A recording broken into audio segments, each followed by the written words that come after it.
Here. Commissioner Hightower? Here. Commissioner Webb? Here. Commissioner Goss? Here. Mayor Butler? Here. Any addition or correction to the minutes?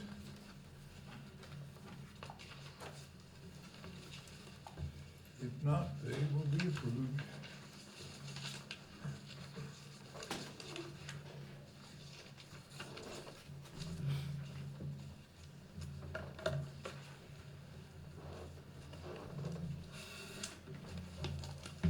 Okay.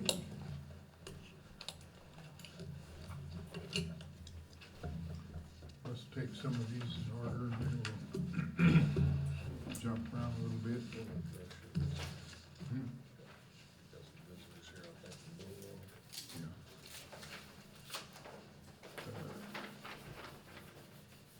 Well, Which number? It's on 3.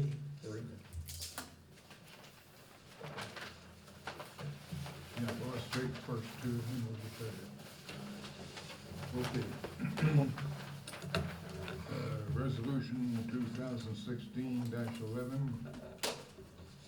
approving the budget line item recreational fund.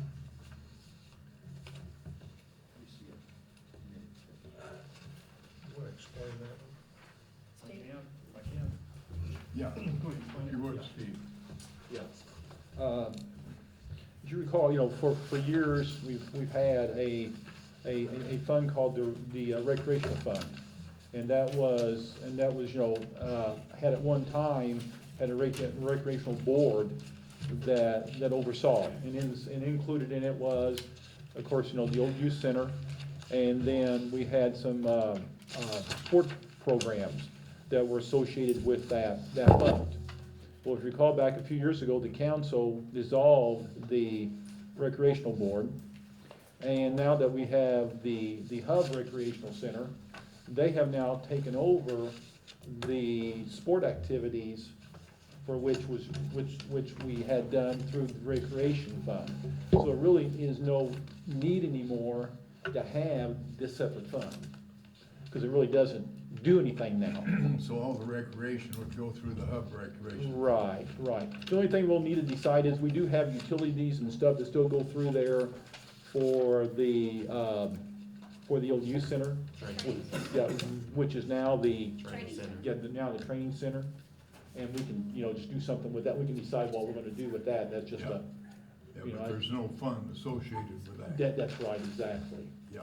Exactly. That's all we're doing is, And to clarify this, our recreational tax, which is part of our property taxes, this is in no way has anything to do with that either. no.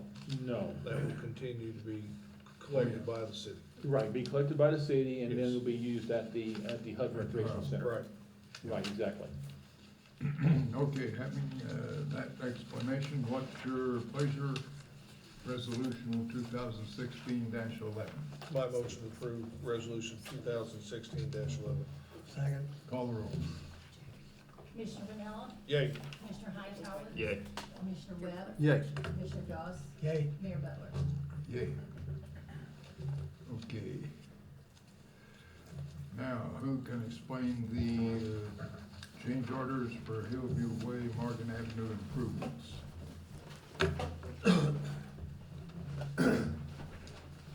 Actually, what's on your minutes here, there's just two change orders. There's one for $15,561.74, and there's the last one for $11,024.26. Those other three are part of the last two. So there was really just two of those two amounts. Last two, but the first three make up a part of the last. Part of the next two. The first one of the $15,561 is the intersection at Blue Heron and Hillview Way had no lights. There was no light set up for that. We looked at it after it was on. A lot of traffic is going to be diverted that way since Miners Drive became right in, right out. So when you were leaving and you wanted to go west, you had to go down and turn around. And that intersection was dark, so we, at Blue Heron there, we had to put in new foundations, mast arms, luminaires, lights, and that came to be $15,561.74 with labor and materials. And it was done on time and material, there's no pay item for that. The number two, the $11,000 one was the contract, total contract was $815,000. This was between the add and the deducts of $815,000 contract came to be $11,000, which is 1.3%. So that was separate for that, and that 15,000 actually included, the lighting up the intersection. We had 2 poles there at the Holiday Inn Express on that radius that the owner we got too close to, we had to move them back a little bit. That was about, I think, $2,000 or $3,000. And then the pedestrian push button deals was set up to go on the mast arms of the pole. ADA says your wheelchairs, if you can't be in a wheelchair and reach it, so we had to take posts and put next to the curb with push buttons on it. And then we had to run the conduit, cable, and everything back over to the other place. And that was the 3 things that comprised the 15,000. The 11,000 was just the adds and deducts of the base contract pay items. You know what we're talking about on that, Jim. I noticed the least one there was $56. What did we get for that? Well, I'll have to look over here and see. I've got the breakout of it over here. Everything else Gallon of is, paint, maybe? maybe, everything else in 10's 15,000. I don't know where the 50, I didn't break it down into the, Well, it's okay, I was just, but that was the breakout of the two, Yeah. of the 2 change orders and what we had on that. okay, very good. Thank you. All right, what's your pleasure? I'll make a motion to approve this change order. Second. Call the roll. Commissioner Vanilla, Yay. Commissioner Hightower. Yay. Commissioner Webb, Yay. Commissioner Goss, Yay. Mayor Butler. Yay. Okay, ordinance, proposed ordinance 3288, having to do with weight limits. This word designated need to be in Okay, you have in your, or before you, there. I don't think they have. they don't have these corrections. Oh, they are First paragraph here, early in this. no, No. no, I'm going to give you the corrections. If I could read Goss's writing. Those words are all designated, big words. It says, okay, all truck traffic in the city of Marion, Illinois, on all alleyways designated dead-end streets or on designated streets with cul-de-sacs within the city of Marion. And the rest of it's the same. Everything remains the same till you get down to paragraph 3. No truck shall be operated on any alleyways, designated dead-end streets or upon roadways with cul-de-sacs in the city of Marion, which vehicle with load and including any tractor has a maximum gross weight 15 tons. Well, it looks like they're in that first line after upons, that are upon designated roadways. So in that sentence, you have designated twice. Designated dead-end streets are upon designated roadways.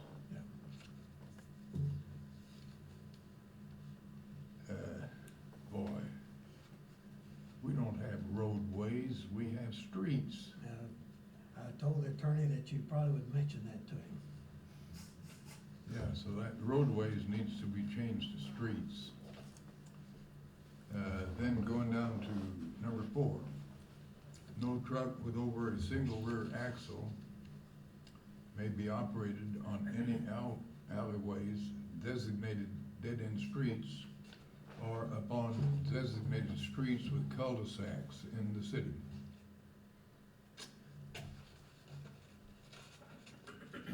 Now, were those the only changes you had in mind here?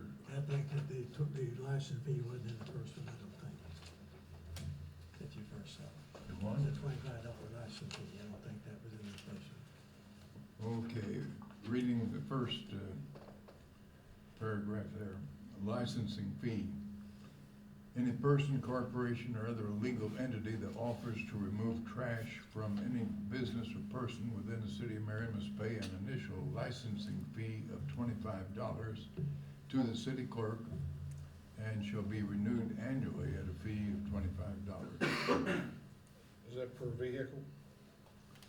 Or No, it's just corporation? for the operator, Doesn't matter how many vehicles, it's just one yeah. licensing fee to operate.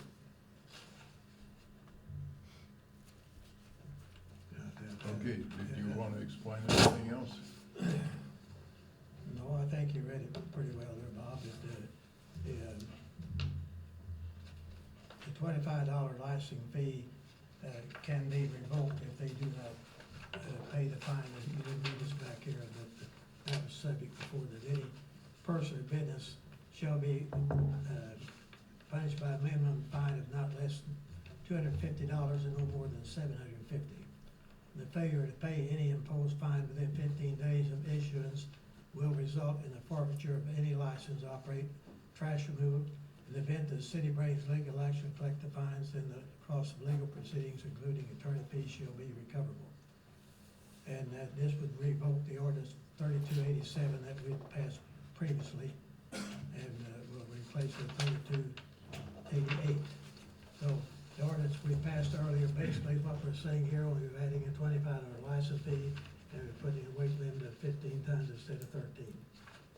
That's the changes. Yeah, so, In an effort to try to meet halfway with the suppliers, we increased the weight limit to 15 tons. That's an 8-yard truck. And I think that needs to go. that's the weight of the load and the truck together. Loaded truck, 15 tons. And that will accommodate an 8-yard truck, according to what we've been told. Okay, now, do you have a Yes. list? Street Superintendent Doug Phillips and I, and we talked some with the city engineer, but we have a list, and I think you all have in front of you. Commissioner, I'd like to add 2 more streets to that, Here, sure. Summer and Winter in Cambridge Hills. You got Cambridge Hills too, which takes in Hickory and Ray Allen across the street. He's also come in with 2 new cul-de-sacs there. Winter is the first one, and Summer is down at the end. And we talked about that, Doug, and Because if we don't, you're right. We talked about it, but we said, well, we don't want to put any more on there than we have to. We've driven every cul-de-sac. Those are solid cul-de-sacs we think are not going to be a problem because of the weight. We have not included this. These cul-de-sacs are strictly the ones that are being damaged by the weight of trucks. So And that is primarily when they get to the end there, That's right. making a turn, that's right. and that's what chews up the Right. street. So we haven't included the cul-de-sacs, and many of them in town that are not gonna be bothered, and those are not on this list. But Doug has driven every cul-de-sac, I've gone with him, and there are pictures here if you wanna see, anybody wants to see the damage being caused. And we feel like to protect the streets of the city, and also to do our duty as elected officials, to do what's best for the citizens, that we feel like it's a necessity to pass this ordinance, and I don't think it's gonna hurt anybody. Okay, we've got some interested parties here. If you all come up.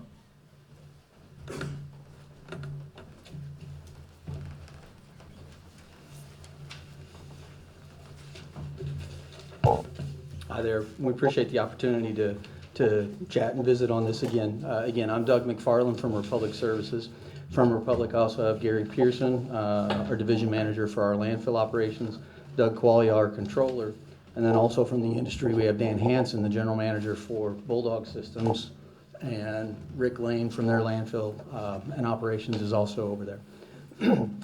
We just got the list of streets a couple hours ago, so we're still trying to kind of digest the impact. And it's helpful that there's been significant movement, I think, in terms of the scope of this. So we appreciate the council responding to that. The 15-ton restriction is really still a problem for ourselves, as well as Tony Hill that was here the last time we presented to you all.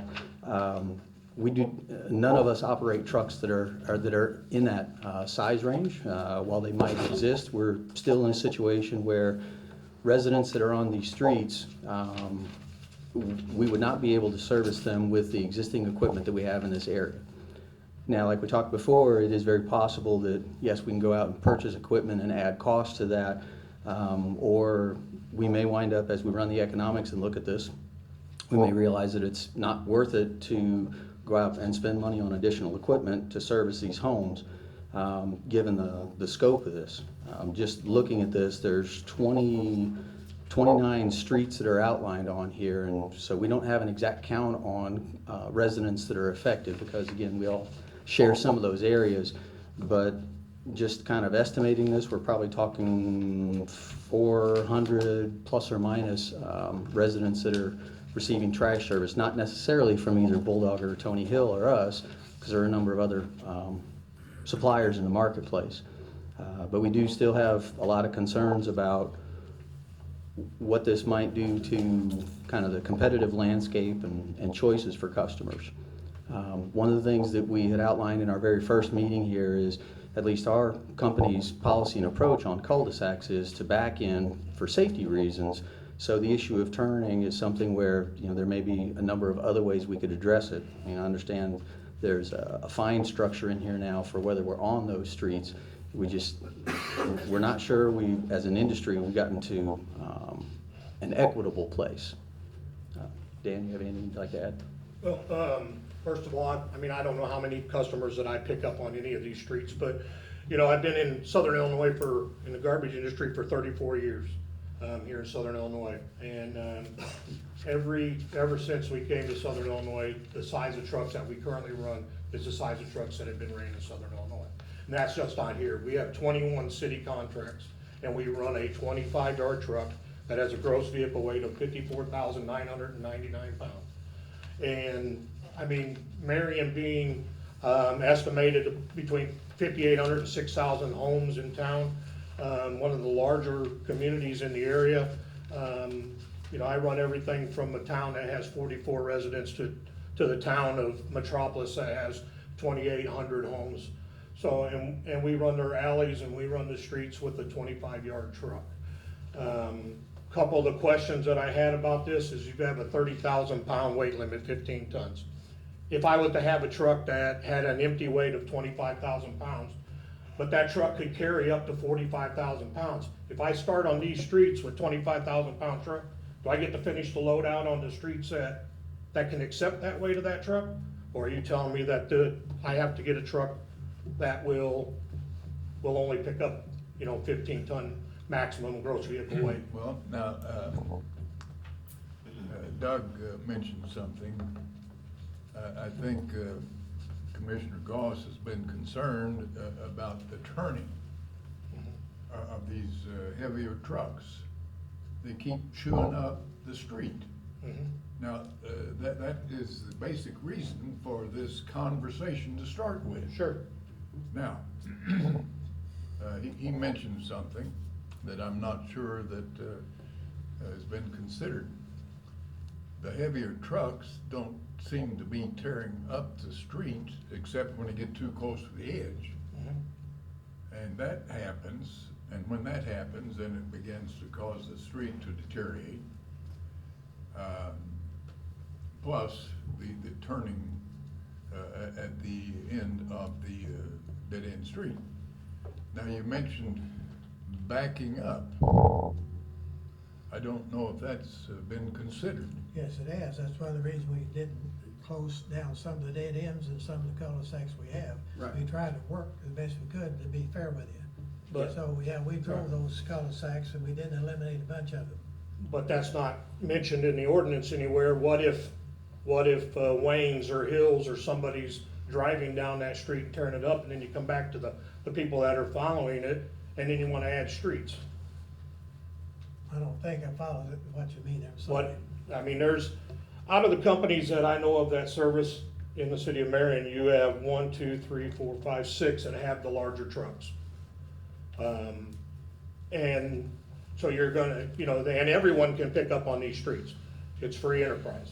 Yeah, on the streets. Okay, so if there's 400 homes in this area here, but the street that's not named that you left out because they're backing down it, I'm backing down it, and we're not turning Oh, around. no, wait a minute, But wait a minute.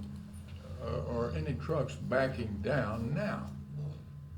I just, This is the first time I've seen this Let's list. go a step so. further. Do any of your trucks back down? I can't answer that. Like I said, this is the first I've seen the list. Well, you know whether or not your trucks go backward down the street, don't you? Well, I mean, I run 15 trucks every day. We pick up in excess of 20,000 homes a week. I don't know each truck's route. No. Well, I'm just talking about Marion. Well, I can't answer that. Well, I can, and I'm not talking about you, but I know that Republic Service going down Autumn Lane and turning onto Summer and Winter, they do not back down the streets. No, they don't. They go down and try to turn it. And I'm not saying they're tearing up those cul-de-sacs right now. Those are pretty good sized cul-de-sacs there. But to answer the question, no, they are not backing down. I don't know if you've seen, fellas, we've taken some photographs of some of the damages in town, so it's not like something we're imagining. Sure. There's plenty of documents, and these are just samples where they're tearing up the roads. And it's not, we have anything against you, we're glad to have you. Sure. It's a vital service, but we also gotta protect our city, and I think you can do that. I know in your case up there, you talk about having to buy equipment, but, you know, your Republic up in St. Louis has got this little small truck. Here's Republic, it's got a bunch of little small trucks, they run them in St. Louis. That's correct. And, you know, I don't see why you couldn't pick up a truck from St. Louis and run it down there just as easy as not. We're just talking, Right. okay? Oh, yeah, But we have a lot of damage here, you know, and this is just a sample of it. Sure. So we're just trying to work out the best for the people and our citizens and be fair to the business people. That's all available. I mean, I talked to the Rantoul Truck Center today. Sure. They have an 8-yard rear load truck, that's gross vehicle weight on that truck is 19,000 pounds, okay? 8-yard. Okay, that truck will get 120 homes on it, okay? My big truck gets 500 homes on it. So Yes. that 120 homes, I have to pay the cost to transport that 25 miles to the landfill and come back and pick up again. Yeah, I So understand. there's quite a cost involved in it. You know, you're cutting this down to 30,000 pounds. Right. You're still gonna have 6, 7, 8 different companies running up and down that street in a single axle truck. Right, That's gonna carry 30,000 pounds. You got a tandem axle truck that's gonna carry 54,000 pounds. So it's spreading its weight out over another set of axles instead of a single axle truck carrying the gross of 30,000 pounds. Could I ask you a question? Sure. Every time one of your trucks are filled, you go to your landfill to empty? Yes, except for when the landfill, road was washed out for a flood. Okay, And we disposed of it at the transfer station in here. okay. You don't- I guess that was my next question. You'll drive 50 miles round trip to, That's correct. and it's not cheaper to go to a transfer station? Even though we're here I standing understand beside the each other, competitors, we are in but, yeah, competition. Does I understand. Casey's go to Huck's and get an extra soda? No, we're not gonna go to Republic and put trash in their place. If we've got our own facility that we, have Well, I mean, expenses I'm to. not just talking about you, because I've also seen Republic Services drive out of Marion, past the Marion transfer station, and go to the one at Heron. in fact, our tipping And fees so, go I mean, down from you know, what, and the tipping fees Our go tipping fees are. 35 went to from what? 20? They started out about 3,800, now they're down to what, about 2,500 a month, so they're down substantially. So somebody's not You also gonna- have to take into consideration where the vehicles are housed. Yeah, You know, I mean, to go them for, in his consideration, you know, they're housed closer to the Heron transfer station, which makes transportation costs less for them to load that on the floor, load it back in the semi-trailer and transport it. It's less transportation cost to move that from the Heron facility when they're driving over there to their office. You know, I'm gonna haul it to my landfill because I'm gonna get a cheaper rate at my own landfill than I'm gonna get to dump trash at their transfer station facility that they gotta load again and haul to a landfill, their landfill, to their landfill. that's right, Yes. their landfill, Yes. okay. Are there any commercial counts on these streets? Have you had a chance to look at that? I've not had a chance to go through our customer it's, list, but Talked to Gary today. Doug, did you have something? I want to bring up a point, the very streets, He said he wasn't gonna get up on the I mic, wouldn't there he go is. to, but the very streets that started all this, when you first met with Doug, us. would you speak in the Speak mic, in the mic, so so- these guys. When they first met with us, the very thing we were talking about was the big trucks turning around the cul-de-sacs and not being able to, and the very first time we met, we trained our employees to back in. that is our training. We didn't go out to make that a point. Myself and the commissioner drove these streets trying to narrow them down. Right. To work with everybody, and right there in front of us, every time we met one of the trucks on the small cul-de-sacs, they were going down and turning around and coming right back out. Yeah. And I asked on that meeting, how do you pick up that trash? You said the guys go down, they bring it from the other side of the road. Not once did they bring it over, you know? And it's just, where are we trying to meet halfway? Well, and like I You mentioned. agree? You agree? So, not having seen what you saw, I'm not gonna sit here and say, oh, you're absolutely right on those streets, but I'm not gonna also debate what you saw. Yeah, So, and I didn't do that on purpose. We were running the streets I to try understand. to narrow it down from But 66. if you also remember what I said the first night we were here, I suspect all of us that are business owners, there are times where your employees don't always do everything that they're supposed to.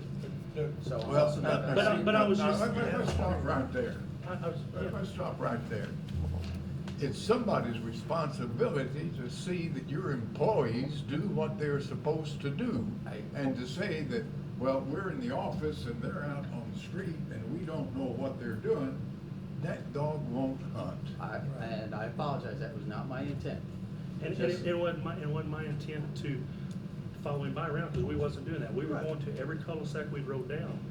But you would think, coming into this, arguing the situation, you'd definitely see everybody trying to abide, everybody's been here. You would see somebody trying to abide by part of the rules, not a one of them. So, I mean, that's what we're trying to get at. I mean, we rules are in place yet.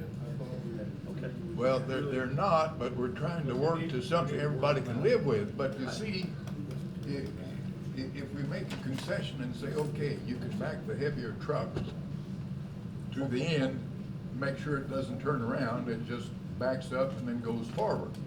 Now, you guys are telling us that you don't have any way to make sure that that is being done. Now, why should we go with you on that basis? Okay, so again, let me clarify, I apologize for giving you the impression that we don't hold our people accountable and that we don't follow through on that. The reality is, a lot like Dan just mentioned, we run about 25 trucks out of our Marion location. I have one supervisor, and yes, he is out on the road, he's following trucks, he's in the cab riding with our drivers on a weekly basis. They're required to ride with 2 drivers every week as a minimum. So we are doing coaching and training, we are riding with our drivers. So I did not mean to give the impression that we're throwing up our hands and saying, well, there's nothing we can do, because that's not the case. But the idea is, I don't think your honor system works. By that I mean you rely upon your drivers doing what they're supposed to do, and they haven't been doing it. Do you all run on South Market Street? Pick up on South Market, on the brick part? Both of us have accounts that are on the But brick part of the We have market. a 10-ton load limit, and it's been ignored completely. And that street is being completely demolished again. 3 years ago, we smoothed it out. Now, try to drive it today. Now, on your big trucks, you have no problem, but you chatter your teeth going down it in a car. Yeah, You guys say you checked other towns, any other towns that have a limit this low that you're aware of? a 15-ton limit? Yeah, Off the top of my head, not that I'm aware of. you know. It's not, I mean, if they do, they don't enforce it for picking up the trash. You know, it may But they be, may not be having the same problem that we are. Why did they run the small truck in St. Louis, and they have a bunch running St. Louis and Collinsville, O'Fallon, and the Minnesota people, they all run the small trucks. Why do they do that there and we don't here? I talked to our operations in Minnesota, and they do not run those small trucks in that town in Minnesota we discussed last How do time. they do 10 tons and 13 tons? They run the same size trucks that we do here, is what I've been told. Well, perhaps, not what I heard, that's okay. Okay. As for the St. Louis operations, there are occasionally operational reasons. There are some weight limit restrictions, I would imagine, in the St. Louis They are, area. because I Right, see them posted. right. The other issue in the state of Illinois is that you're not allowed to use a feeder truck to dump into a bigger truck. I understand that. Okay, in the state of Missouri, you might be allowed to do that, where you meet the commercial truck and you put the residential trash in the commercial truck. You know, in Illinois, we're not allowed to do that. You know, which would be, you know, basically, I mean, it's the same as having a transfer station, and that's what they consider it, and not a permitted transfer station. You know, and back to, this is the first time I've seen the list. I don't know how much of this I service, okay? But if that's what it, you know, if that's what you guys are asking for, is to make sure that people are backing down No, instead of no. turning around. No, it's a suggestion. Oh, huh? You came up with a suggestion, and obviously, No. Goss is not in favor of No, that. we got- But he doesn't speak for the whole council. Of course not. Sure. Some do. But I mean, back to what I said before, is, you know, you're putting in a weight restriction on a truck, that's a single axle truck, that's gonna carry more weight on that axle than a tandem axle truck's gonna carry spread out. So you're not solving your issue here. One suggestion would be to count how many homes that are on this deal here. Instead of having 6 trucks go down there, put this section of stuff out for a proposal. So only one truck's gonna pick up in these areas. You know, whether it be a big truck or a small truck, one truck. Instead of 6 big trucks running down the street, you got one small truck for 400 homes. Solves your problem. How often do you guys have to replace trucks in your business? Pardon me? How often do you have to replace trucks? Average life of a truck is 10-plus years. I mean, Is we've there all any got of them trucks that are, are any of them coming up for replacement anytime soon? But they're all routed to that kind of a Right. route. I mean, when you replace one large truck, you have to replace it with 3 small ones.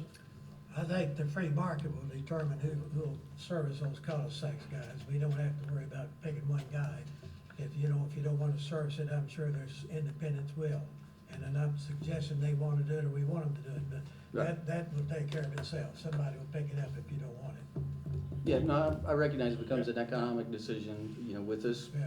kind of structure, then the industry's got a cost structure to go with that, and you're right, we'd have to just respond and work with it. And that's why I was asking if the 30,000 pound weight limit, is that the truck cannot exceed that as far as the gross vehicle weight? Or can the truck weigh less than 30,000 pounds, pick up those stops on that street, then go to the streets that don't have the weight limit and finish his load Well, up? that might be done, but what we find now that they start out early with those big 58,000 pound capacity, and by the end of the day, they're on our bad streets and some of our bad cul-de-sacs. They don't start out early on the problem streets. They end up on the problem streets with all those, and a wet load, I understand they go up to about 59,000. Once again, though, that can be taken care of by the list that's here. Until the list was presented, there was no determination on where you could be and where you couldn't. Well, there was up until this time, but before it was all cul-de-sacs. And we now have gone to try to eliminate the entire cul-de-sacs and going into strictly the trouble spots. And I think that's a fair approach. What mechanism will we have in place to enforce this, by the way? You have a $750 fine if they don't pay you. Well, yeah, but how do you I catch mean, them? how do you, yeah. If it's over a single axle truck, it's pretty obvious. Yeah, but who's gonna see it? He's saying who is the trash, pickup police. Well, I mean, somebody's gotta catch them if they're That's doing it right. wrong. Yeah, that's right. Now, And the I'd say question is, who is that somebody? I think the people on the cul-de-sacs protect their roads, because I get a lot of calls, complaints. I think they'll be happy to report somebody violating. And I would assume somebody'd have to escort them to a state certified scale. No, Like if it's over, it's automatic. If it's over a single axle, it's overweight. They got trucks that are overweight before they ever get out of the gate, don't you? Is that Sure. right? Oh, sure. On- Over this way. On Oh, this yeah, one, you're yes, liable to all that. all of us Sure. do. Yeah. A single axle truck, But anything over that is overweight automatically, so you. I can also put a single axle truck on the street that can pack 12 or 15 ton. That may be so, in that case, it'd have to be caught at it, see, So- but the theory is, normally speaking, a single axle truck, will accommodate 8 yards, and if you're over 15 tons, then you're in violation. I Gross. think. That's gross. That's gross. I used to drive for Midwest Waste, before we mixed. Yeah. And most of the time on your tighter cul-de-sacs, I would back down just because it was easier to get out. Sure. And where you had the bigger ones, we'd pull it forward. But really, we can, I think between us, we can enforce the backing down these cul-de-sacs. I mean, if, Yeah, once we know, we've identified them, we can get with the driver and, No, disciplinary action would be Well, taken. no, I mean, it wasn't, like I said, I used to back down just because it was better for me, not having to back up, back forward, pull forward, and pull out. I would just back down from the big road and stop and pick up all the stuff. I was and then gonna go say, out. which backward are we talking about? Just backing a truck down a cul-de-sac. Okay, you're not talking about driving into the cul-de-sac No, and I would backing out. No, I would back into it You typically. back into the cul-de-sac. Back correct? into the cul-de-sac, get to Well, the either end, way, load my you know. truck, and then pull out forward. Either way, you're going on a safe turning, what you're saying, whether Yeah. in or out, makes no difference. It was easier for me, so that's the way I would But run some it. do, some don't. And that way you don't get into the turning problem. Yeah, it was just quicker and. It's gonna get down, John, it's gonna get down to a matter of trust anyway. I mean, we can pass this ordinance, which we need to do, protect Well, our we streets. need to pass an ordinance. An I don't know ordinance. about this one. Well, we need to pass an ordinance to protect our streets, but when it gets down to the bottom line, like Commissioner Hightower said, it's gonna be a matter of trust because, and we're gonna have to trust these guys to do what they stand here before us and say they'll do, because we don't have no trash pickup police. President Reagan hit it. Trust but verify. Our last great president. Well, Well, guys, I'll put it this way, we've given a lot of thought. It's my responsibility to try to protect the streets. I intend to try to do it. Doug Phillips his opinion is very firm on this. I'm firm on it. I believe we're a fair deal. If we don't want to do it, that's fine, but, I think this is something that, our streets are being tore up. And it's not only just turning, we're getting a lot of weight on Bentley Street and all these streets, the edges are going down. Boys, we spend a lot of money. Look at South Market Street, they ignore 10-ton limit. well, Just go that's right our on down. fault. That's our fault for not Well, it's enforcing their it. fault for not obeying down and buying Yeah, anybody well, by the deal. and it's they're a not fault doing on it. both. It's our fault for not enforcing the 10-ton weight limit. I think that for the good of the citizens of Marion and the streets and all that, I think this needs to be done, but, it'll be your call, but that's Well, my I think you opinion. gotta have a balance. I mean, you got these guys, they're in business. Some of them got a lot of money tied up. Just because Republic's a big outfit doesn't mean that we, should shunt their concern aside. And tonight's the first time that I've heard anybody suggest backing into a cul-de-sac or any of these dead-end streets. I think they said that earlier. I hadn't heard that Yeah. before. We He said- had he mentioned said that. it several times. Well, it zipped over my head. I've heard it now. Okay. And I really think that it's worth a chance.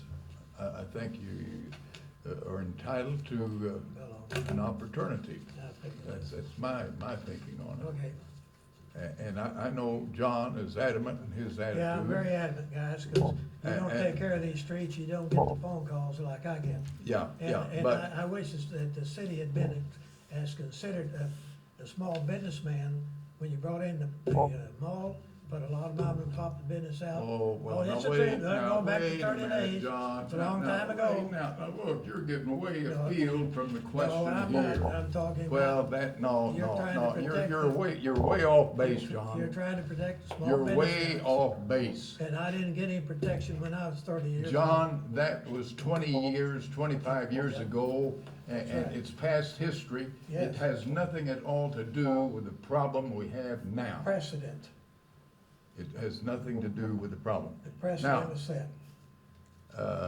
Now, well, what do you guys think? What's your thing? Well, my main concern is, like you said, Mayor, is by passing this, we automatically put them in non-compliance. It's almost kind of like ex post facto. I know you're familiar with that term. Yeah, that's just kind of my concern, but I also understand, Mr. Goss's concern, but we just have to come up with some kind of happy medium here. I just wondered, like a phase-in thing, maybe start off a little higher and maybe over time phase it down to a palatable amount. But they're not gonna get smaller trucks. No. No. They got bigger trucks to do what? Save One money. thing, save money, More yeah, economical. you know, economics, you know, Well, I don't know if that's true. downstream their business. I don't know if it's more in economics, they charge $18, and the small guys around town are charging $14 or $15. So I don't know what's any more economical for them. If we pass the current ordinance in its current form, how much would you expect the price of business would go up for a customer? I mean, what percentage would I pay on my bill if you were to estimate? I don't even wanna hazard a guess right now until we can kind of, just like Dan had said, until we get an idea of how many customers are actually on these streets. At this point, all I've had a chance to do is look at Google Maps and kind of figure out where it is. And these streets are spread out throughout the city, so I'm I gonna just say don't know. probably 3 to 4 homes per cul-de-sac. That would be great if I'm it's that thinking low. about, and I live out in Cambridge Hills. I'm thinking about Hickory, Ray Allen, summer and winter. Well, like Ray Allen and maybe this is where we need to understand more. Ray Allen's a really good example. When I moved to Marion a couple of years ago, I looked at some houses out there. And Ray Allen is a long street with an L in it. That street that dead ends probably has every bit of 20 homes on it by itself. Now, if we're just talking about the very Probably tail, right. yeah, if we're just talking Doug, about the very tail. you have a list of those houses on those streets, I didn't bring mine with me. No, it's the office. We've counted all the houses on those cul-de-sacs. No, I I'm- don't have it. Now, I gotta admit, when I got this list this afternoon, Ray Allen, again, was a great example because I'm familiar with that. I assumed it was on. Actually, there's none in that cul-de-sac. Yeah, because Because George Jones owns that property, there's no homes there. They stop on Ray Allen. But you either gotta turn around there or back out. right, so I assumed the intent was, that whole street Right. would be limited, not just the tail end, right? Okay. That's where I'm coming up with an estimate. I think it's probably more like 400 some odd homes that would be affected by the time you factor in, again, like a Ray Allen where there's a long L to it. Is that I pretty don't know, big? can you come up with a number, Doug? No, it's not, Ray Allen's not on there. That was one that we ran. It has the numbers of the houses on the streets. Oh, okay. It's on the list that I got this afternoon, so. I'm concerned too, why has our tipping fees gone down from 38 to 25? So what, you're hauling the same amount of trash?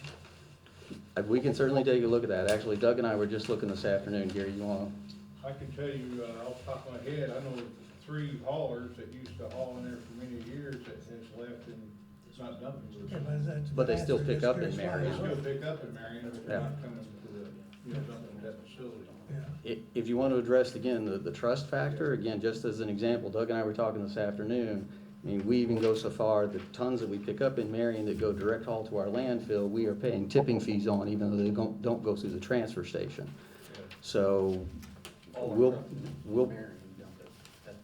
Right, I mean, that, again, that's a whole separate issue, but Yeah, they are. we're working very hard to make sure that we're following that host agreement. Yeah, well, you're all in business to make money, and so, whatever you do, we understand. But your last trucks every day, do they go to Jackson County just merely to the landfill and dump, or?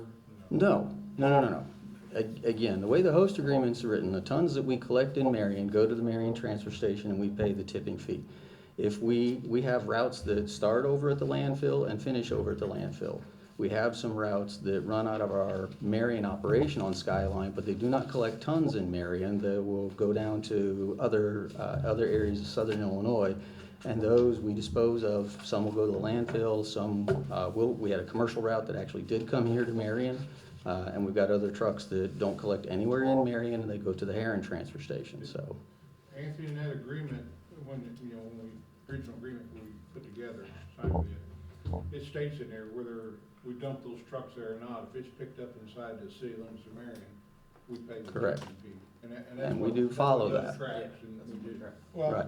Well, I know we're down anywhere from $1,000 to $1,300 a month from what we originally started to what we're getting now. And like Gary mentioned, since the Marion Have transfer. some haulers, and we can get Right. with you and show you, that's in Oh, Hall. yeah, because I mean, well, that contract's up. In so other words, it's be- you're saying the tipping fee isn't as a result of your action? No.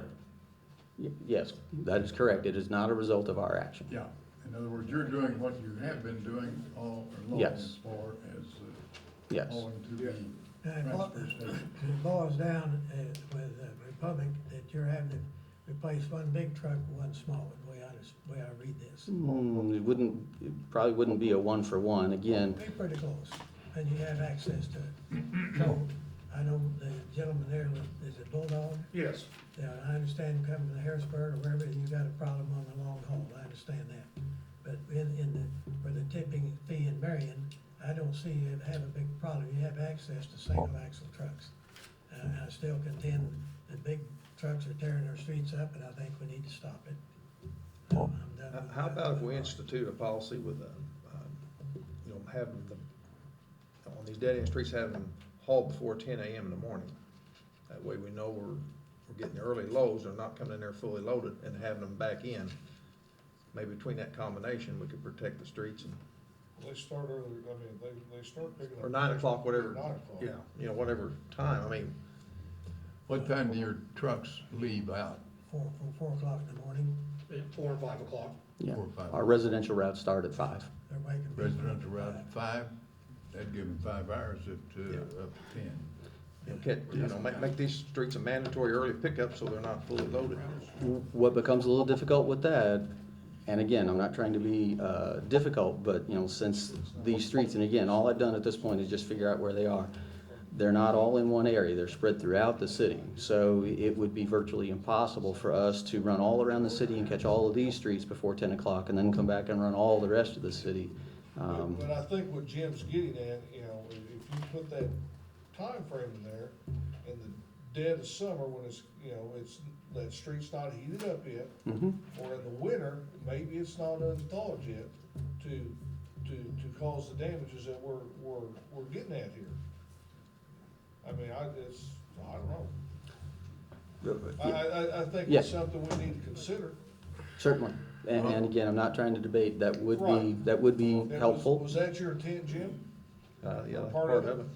A lot of it was to keep from being so heavy loaded coming in at 3:30 in the afternoon. See, they won't have time enough to get a full load by 10 o'clock. But what you're saying would be added benefit. Lighter. They got other routes to go to.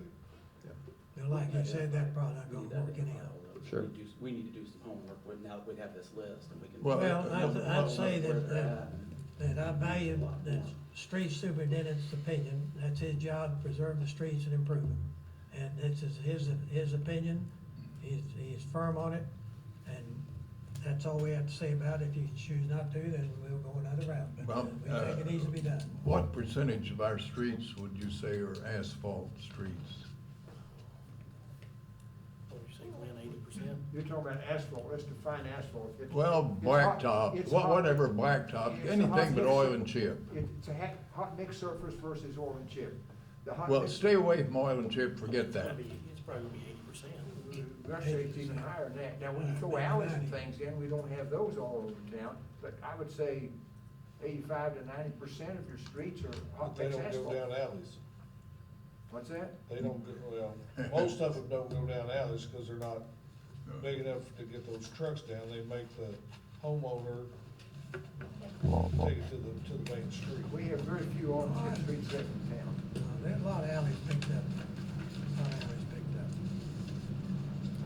Okay, having said all this, what would be your suggestion?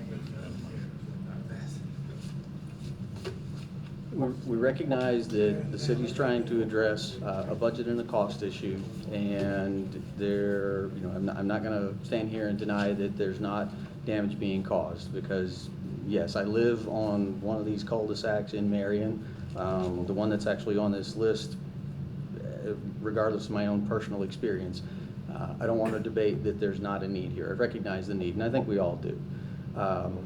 The trick is trying to find an economic solution to the problem.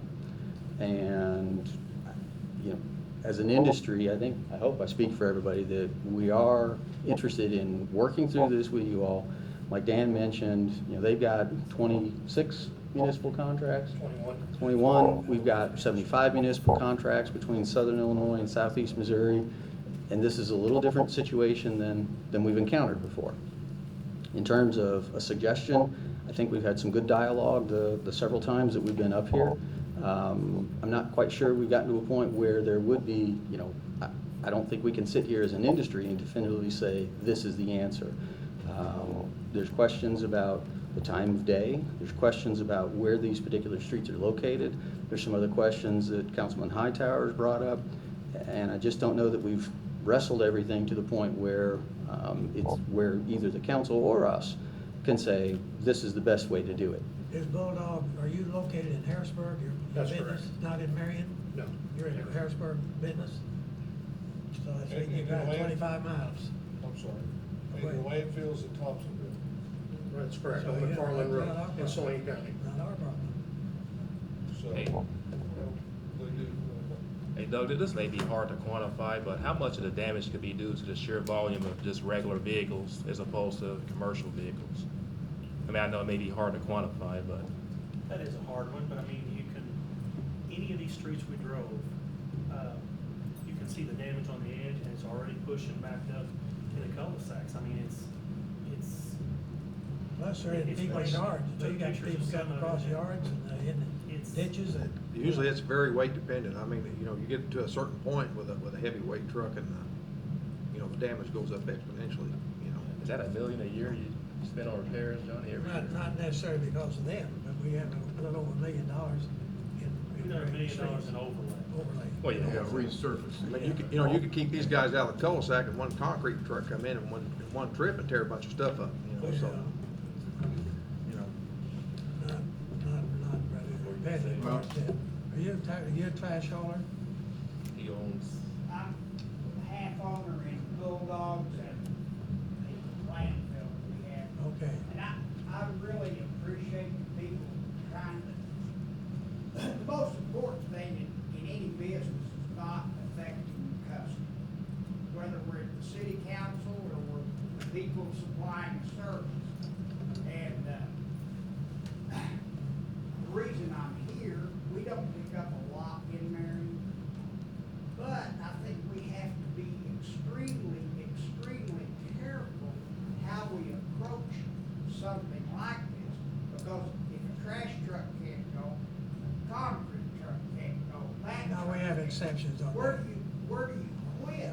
There's an You're gonna wear it exception. out. There's an exception made for that. No, we're just talking about trash trucks. You don't need to get into anything else. Yeah. I'm just thinking, I understand this, I do. Yeah. But we want to help if we can, and we will help if we can. Fair enough. I thought you were with somebody, but I'll give you a chance to speak. I'll admit I may be a little bit biased, and I also, will recognize that when it comes to the performance of trash truck operations and trash truck drivers, yes, obviously, we do have some work to do on our training side.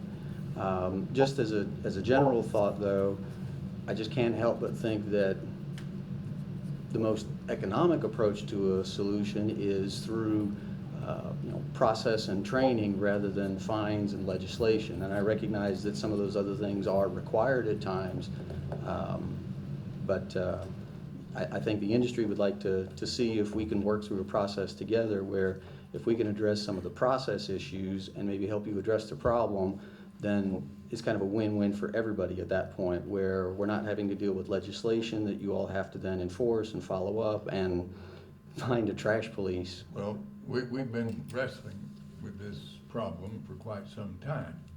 And we've got to have a resolution.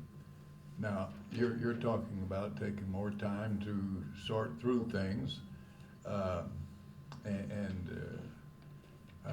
think maybe there have been some points raised here that hadn't been considered before, such as the time.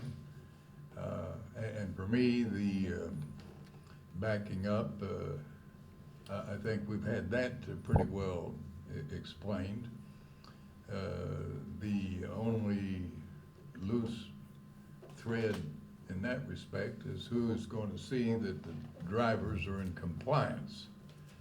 It's been suggested maybe that the people in a particular area will be on the lookout. Well, I can just see a bunch of housewives quit doing the dishes or dusting the furniture to go look out the window to see if there's a truck there. But I want to tell you, Mr. Butler, I've had a bunch of housewives call me, complain about their cul-de-sacs. Yeah, so I guarantee you they do. I don't doubt that there are those that would be free and available to watch that stuff. No, they don't have to go out and watch every day. No, but no, they can see no, them. no. Casually, they see things happening. But that is not the way to enforce something that we're talking about. There's got to be, as if we were to go with the backup route, there's got to be some way to verify. I said trust and verify. Okay, I trust you guys. I don't trust your drivers.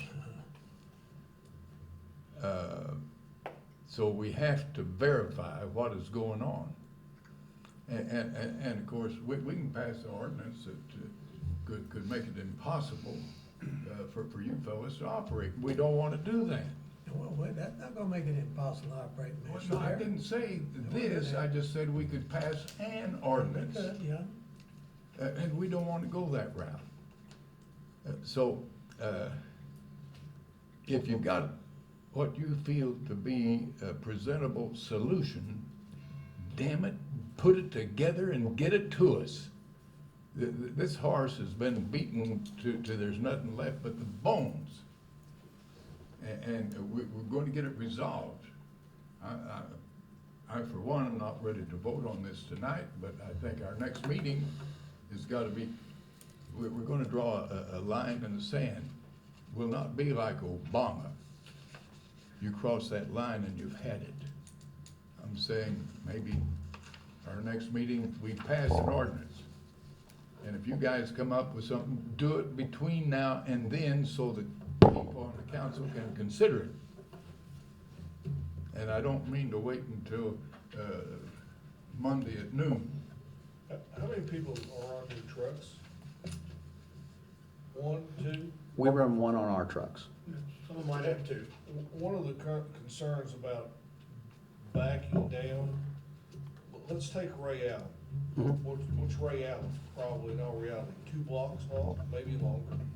I think it's a little bit And then you longer. get into a safety issue of backing up. That's correct.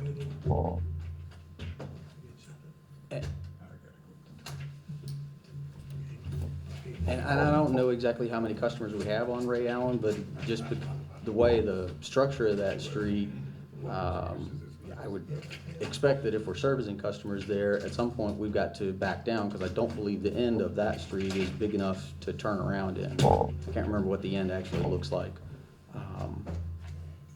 Well, So, there's There's 10 customers on it. And there's, on Ren, there's 3, on Winter, there's 5, and on Summer, there's 7. So, I mean, you've got, in 4 cul-de-sacs there, you've got very few. Right. That was one of the reasons some of them were picked, is, you know, you go into Ren or Winter over there, for 3 customers. Yeah. But you've got a cul-de-sac trying to turn something around. That was part of the reason. There's 10 on Ray Allen, I did have. Winter, and here again, winter would be easy to back into. Summer, no. Cause you gotta go down to the end of Autumn Lane, make a 90-degree turn to the right, and you end up in that cul-de-sac. You probably, there can probably be more damage done there in the 90-degree turn to the right, especially since at that 90-degree turn is that ditch. And, you know, so there, I mean, there's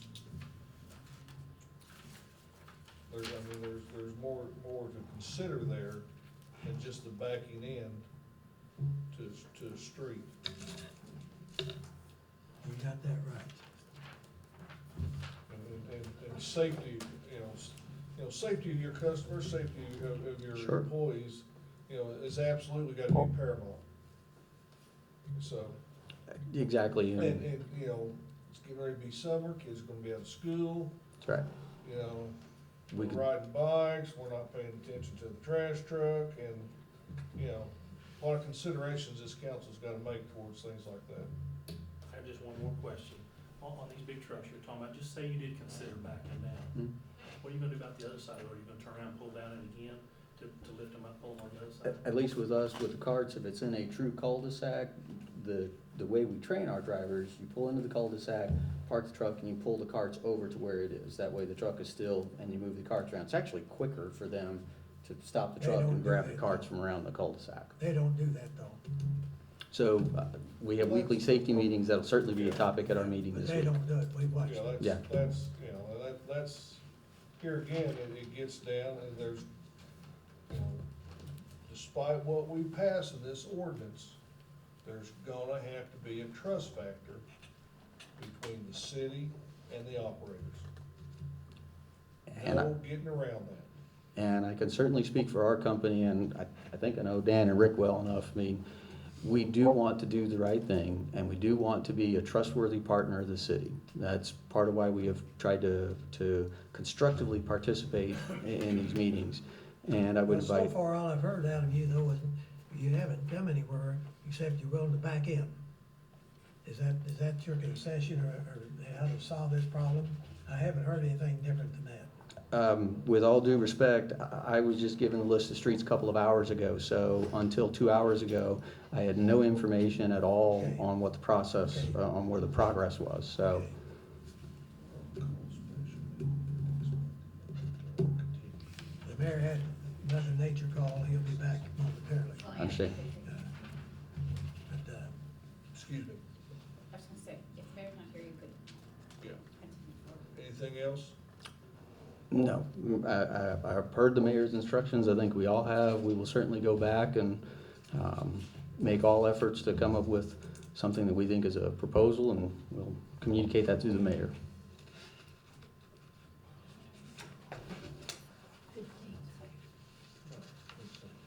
Yeah, I think that's what you said. Our next meeting's on the 22nd, and I would think by that time the council would be ready to vote. Okay. Well, that's not saying that we can't continue this meeting to next Monday night to address this. I think 2 weeks is fine. Yeah, but if, what I don't want to do, John, is I don't want to come to a meeting Start and this over. and then make a presentation, then we have to vote on it. Yeah. I'd rather if we could, you know, if the mayor agrees, we continue this to next Monday night and have a discussion that, you know, we can spend a lot more time. I think a week will give you plenty of time to come up with some alternatives. Then that would give us another week to absorb that. If we need to add that to this ordinance, then we can, but, you know, we've been kicking this around 3 or 4 months, and summer's gonna be here, we're gonna start damaging streets, and streets get damaged in the winter too, you know, through the Yeah. freeze, the thaw and stuff like that. Right. So, you know, That sounds reasonable to me, I'd Yeah. go for that. okay. Okay. If we agree to that, then, Sure. then, Is next your- Monday. On your guys' trash routes, you ought to have do you need a copy of how many, you ought to have how many customers you pick up on each one of the streets that are listed, right? Yeah, we can go through that. Now, what we don't have is the total house count, so, I mean, if you guys have that, then at least we know where that information exists. And I assume you'll have a solution on the side of the market, the brick part? Yes. And if there's no change in the weight restrictions, then the solution isn't really anything other than to cancel our customers. Yeah. Well, you know, you see the road, I don't know if you drive it or not, you probably do. I don't on a regular basis, but yeah, I've been down it, yeah. It has to be done something with it. That's a very Sure. historic road, and we hope to preserve it. And we can't preserve it in a situation like it is. Sure. Just as a quick logistics note, I'll be out of town next Monday, but, you know, we've got plenty of folks that can actually be here and participate, so. Okay, Okay, thank you. good, thanks. Thank you.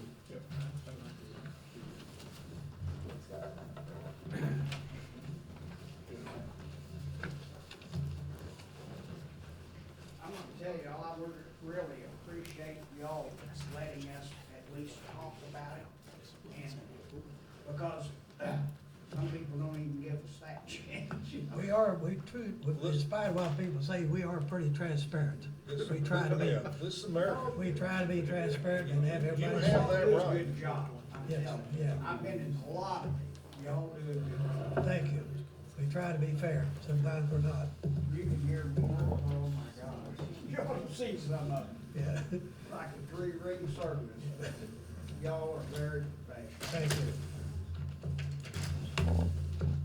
Everybody, we'll see you later. Okay, take care.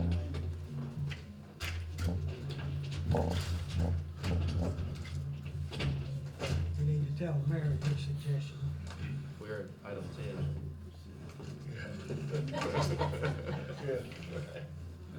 We just about had her done, Bob, but you got done too quick.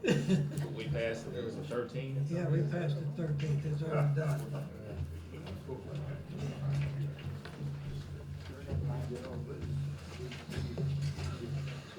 I apologize for the interruption, but I tell you, when nature calls, I found a better answer. I'm glad you did. I'm very close to you.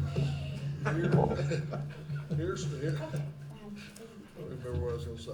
Here's what we come up with, is that we continue this meeting the next Monday night. It gives them a week to come up with some proposals. It's all right. We can absorb those proposals, and then if we need to put additions to the ordinance, that we will, and then on the 22nd, like I said, That's you a know, regular meeting. it's a regular meeting, we ought to be able to take a vote on this and put this aside. I couldn't agree more. I can see that the spirit of Solomon has prevailed. It has. Okay. Why don't we let Jan and Brian get out of here?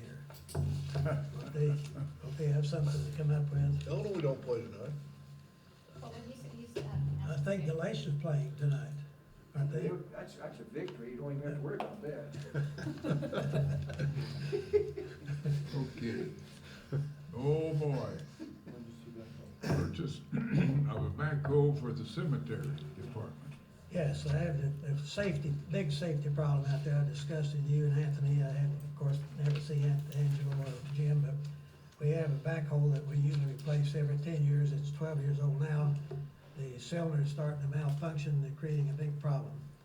And we have access to an emergency deal here that we can get a backhoe from, if we order it now and have it built to us in May, we can get it in April delivered. Otherwise, we have to order it and get it in July. And we really don't need to wait until July to get it. Okay. I've got the bid. That makes sense. Yeah, we gotta have it. That billing will be in the next fiscal year, you're Bill saying? next Be on, year. be on the May 1 budget. Yeah. Yeah, I have the cost on it would be, nets out at $27,000, $577 even. And I'd like the council authority to go ahead and get it ordered and have it billed to us in May of next year. 27,000 does that include the trade-in? Yes, that includes, that's net price with the trade-in, Okay. $27,500. What would it be without the trade-in? It's $50,000, it's a $50,000. You've said enough. Sorry, I'm sorry, You've said enough. $57,000. You've said enough. It's a bargain, and they helped us out because they know we got a problem. Is it Okay, that's your That's motion. my I'll motion. second Buy that. that. Got a second, call the roll. Commissioner Vanilla. Yay. Commissioner Hightower. Yay. Commissioner Webb. Yay. Commissioner Galt. Yay. Mayor Butler. Yay. Okay, what's this about the paint striper? Okay, we've got this in our budget, and we have the money to spend it, but we withheld trying to order these to see how the money lasted through the year. So we have the money. We asked approval to purchase a gray coat paint striper for $7,200, and that would come out of this year's budget. You probably know what a paint, all of you know what a paint striper is, you know more about it than I do, but it allows us to paint yellow and white at the same time. And right now, we have a white one, and we have to flush the nozzle, we have to go back and fill it up with yellow, and it's a hassle now with it too. So we can get twice the work done in the the same That's time. good. You get twice the work, then we can lay off a man. That's right, we got the one in mind too.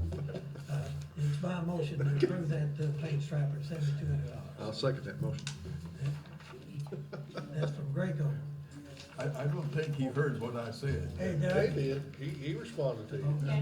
Okay, call the roll. we're gonna lay somebody off because they saved all this money. You're a little bit light on that striper, so I'm good to go.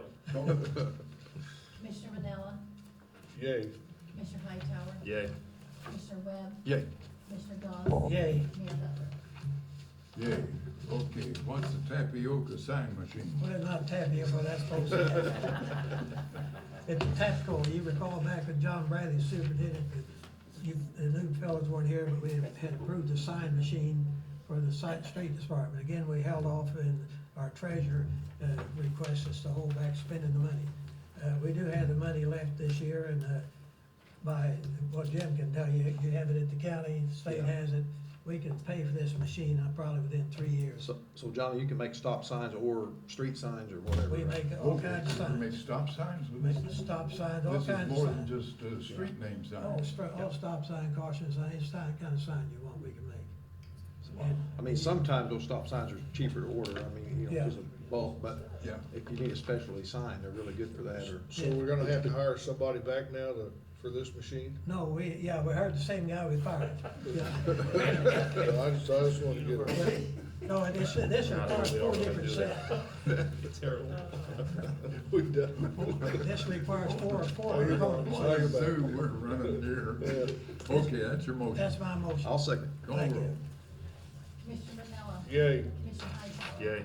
Commissioner Webb, Yay. Commissioner Goss, Yay. Mayor Butler. Yay. Okay, we have here, agreement between the state through the Commerce Commission, the Union Pacific Railroad, the City of Marion concerning, work on some crossings, and they've got a milepost 316.5, which is Main Street, and then they're talking about the crossing at Union Street. So, it's something I think we have no choice about. And actually, the good part of this is, Glenn, on these railroad crossings, there's no cost to the city. No, I'm not familiar with that, yeah, I don't know. no, it says in here someplace. Yeah. Says a project to be funded 100% by Department of Transportation. Yeah, there's no cost to the street, to the city. Now, is it for signal lights or is it for the approach crossings? I'm taking this for the It approach says crossings. renewal of surfaces. Okay, so it's fixing the surface, the approaches to the crossing. Yeah, primarily. Yeah. Okay. That's great. See, it says renewal of surfaces at the following highway rail grade crossings. Will they do these at separate times? They won't close both those crossings down at one time, will they? He hasn't, he's just looking at They just mentioned Union Street. And Main Street. They got Main Street in there. Yeah. Yeah, Union and Main are the Yeah. two approaches. Yeah. Yeah. Okay. We just gotta approve this. Yeah. Gotta make a motion for it. Okay, is it your motion? Second. All right, Yes, got a second. second, call the roll. Commissioner Manella, Yay. Commissioner Hightower, Yay. Commissioner Webb, Yay. Commissioner Goss. Yay. Mayor Butler. Yay. Okay, now, next. Letter of understanding with IDOT concerning the work on the intersection out by Norman Road and East Main. As it meets Route 13. Were you familiar with this at all, Glenn? I know the general discussion we've had, I haven't seen the final draft of the agreement. What, do you remember what the difference between the R turn and the other one, the J? J turn. Yeah. Jake, we're gonna get, we're not doing anything on the south leg that comes from East Main Street there. We're gonna widen the radiuses out for truck running movements. The north side, the 290s are gonna be eliminated, we'll have that. So if you're going on Norman Road, going towards 13, you'll, want to go to Harrisburg, you're gonna have to go right, take a left, turn around and head back. That's your gate, that's your reverse turn on that one. If you're coming on the East Main Street leg, you'll do it just like you're doing now. That'll be the same. It's the north side that's gonna get modified. It says that the IDOT would make surveys, prepare plans, special provisions, receive bids, award the contract, furnish engineering inspection during construction, cause the improvement to be built in accordance with the approved plans. Then construct a new alignment of Norman Road with hot mix asphalt to Illinois Route 13. Well, I wanna talk about that. I'd like for them to bid it for asphalt and concrete. Okay. Now, whether that, they're paying for that, but they Yeah. should, I would prefer, if there's a few extra dollars difference, I'd pay extra to get the concrete. Yeah, absolutely, it lasts longer. Absolutely. Oh, well, no comparison. But now they're paying for the construction part. The obligation for the city, I The think you'll maintenance find and out, is we have to get the right of way. Right, that's what it says here. We'll have to get the right of way, which means that we have to do the legal surveys, have to make up the parcel sketch, you have to get the appraiser, you'll have to get a review of the appraiser, and then we can negotiate with the property owner after all it's done. Well, do we need to sign this letter with saying hot mix, or do we need to change it before I we sign think the we letter? better change it before we sign it. I'll call in first thing in the morning and ask Okay. them if that, to take the cheapest route there, which they ought to be for anyway. And, if they say you wanna pay the cheapest one and concrete's $10,000 more, it'd be worth it to get, because that'll be Worth it under, to us, yeah. part of that'll be under our maintenance. You said we're responsible for acquisition of right of way? Yes. Well, now, wait a minute. I thought it On was just the paragraph main 5, example. on what IDOT does, it says they assume all land acquisition except Yeah, what we for the get. city's portion. Yeah, it's down here. Well, they've got a right of way through there, and the only right of way to be acquired is the piece on Norman Road, that we gotta get 2/10 of an acre off the property owner that lies adjacent to it. Okay, and that's considered the city's portion. That's considered the city's portion. Looks like we're gonna be responsible for the lighting too, right, paying the, Yes. Now. So when you're coming south on Norman Road, we're taking out the little The two left, yeah. 290s are gone, and then you're gonna have that merging traffic. If you wanna go to Marion, you merge, you swing on in, you merge in. If you wanna go to Harrisburg, take a left, or if you even wanna go down East Main Street, you're gonna have to go west, make your U-turn, come back around, and go either down East Main Street or Harrisburg. When do they want to do this project? They wanna have it June 11th. And we have to, We've gotta give it a right of way and get it in a hurry. good luck. Oh, well, you've only got one to deal with, don't you? Yeah. Sure, that shouldn't be any problem. Oh, Absolutely no. not. He's a pussycat.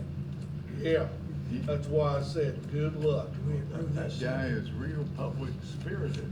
Yeah. I can tell. Well, you. the only alternative we have, and I've talked to IDOT about this, is we do not have quick take power, we the Oh, city. no.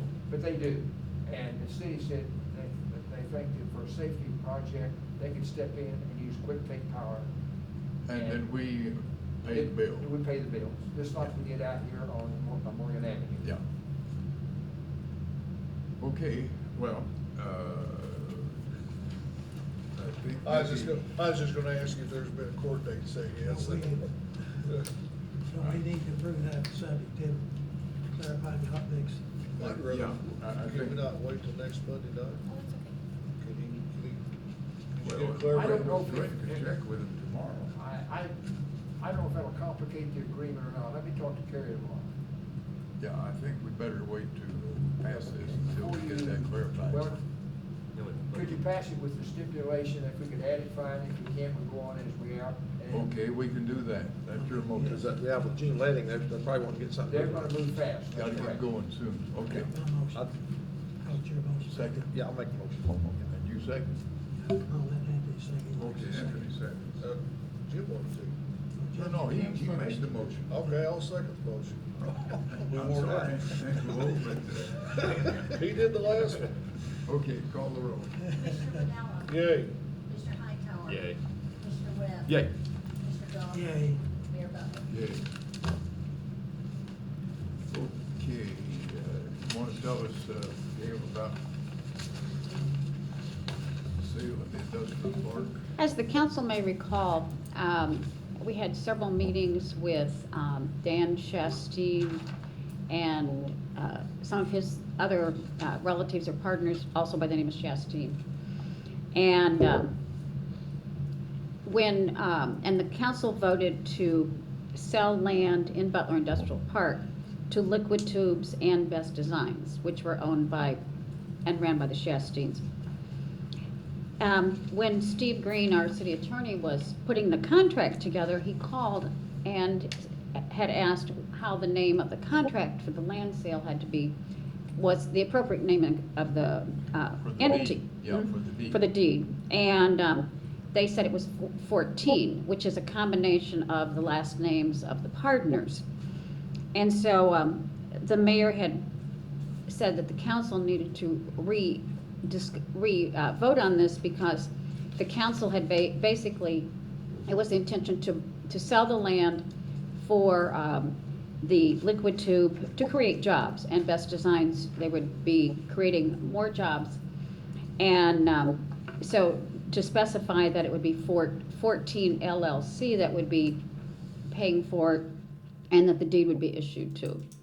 The one stipulation the mayor had asked Steve Green was that if you could insert that it would be used for the industries that the council had discussed, that it wouldn't become anything but those areas.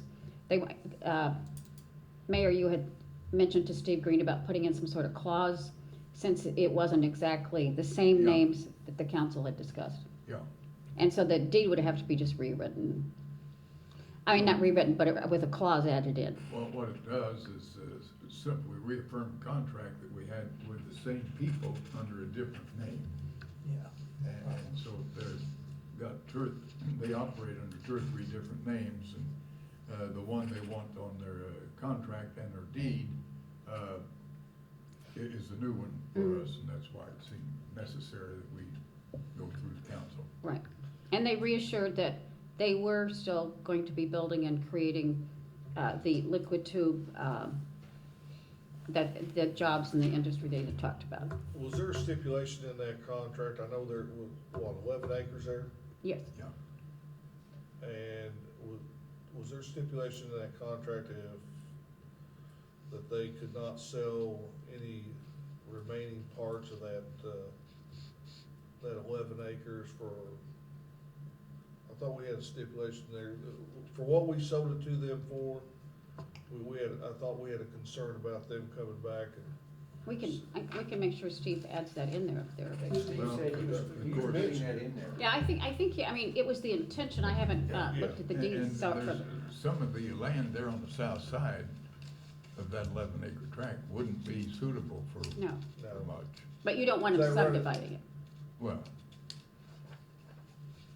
I think there was concern too about them just turning around and just reselling it. Yeah. yeah. Yeah, we didn't do want have a them to- covenant, we have a covenant with Butler Industrial Park about any resale. I mean, if they don't build or do anything within the first 2 years, then the city can buy it back for exactly what they paid for it. Yeah, I think we're pretty well Covers it. safeguarded. Okay, all right.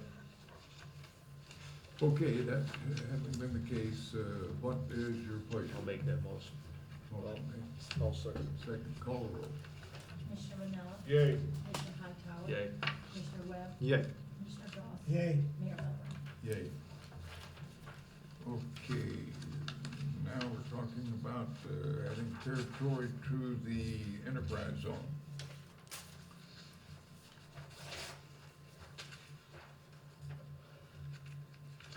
Now, I think this is, Dr. Smith, who is a veterinarian, and he's had his place of business out in the airport business park. He is undertaking about a $3.5 million project across the highway. And he would like to take advantage of what benefit there is from the enterprise zone. He says having approximately almost 20 and a half acres. And what he has proposed to do would stagger your imagination. And we have a sketch or a drawing of what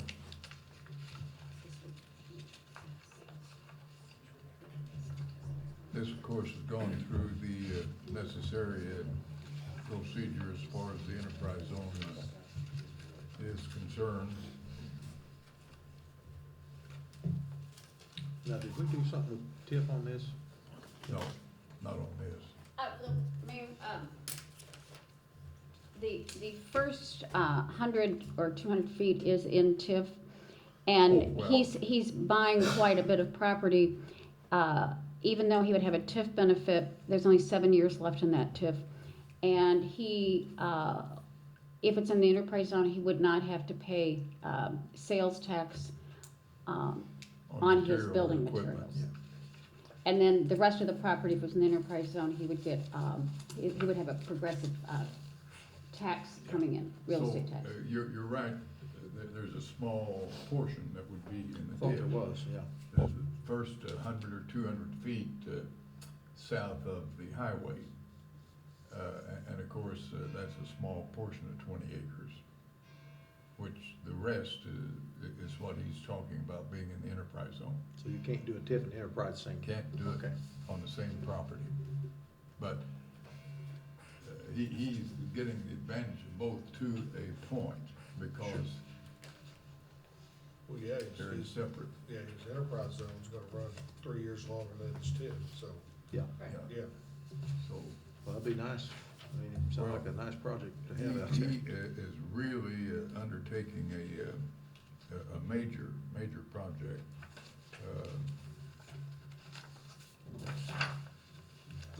Will that access will be off of Meadowland? Is that right?